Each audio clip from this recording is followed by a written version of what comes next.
So what we found were a series of walls that were arranged in a rectangular plan, almost like this. And then within those walls was another stone structure, centrally placed, that was squared, that was very, very similar.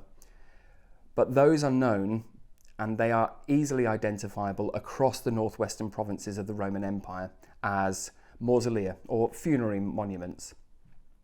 It's a very distinctive type of architecture, in which, when we say monument, we mean it is literally to monumentalize the memory of the deceased. Very, very common in the Roman period, but not so common in Britain.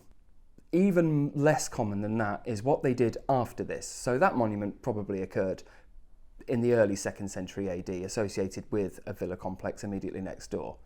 But at some point in the later 2nd century to early 3rd century, something happened that probably associated with the change of ownership on the villa estate next door. But this monument was actually gutted almost completely and created into a tile manufacturing complex, one of the largest we know of from Roman Britain. And this would have spewed out in accordance of something like 30 to 50,000 tiles at some point in its life. And this had been installed within the shell of this earlier building.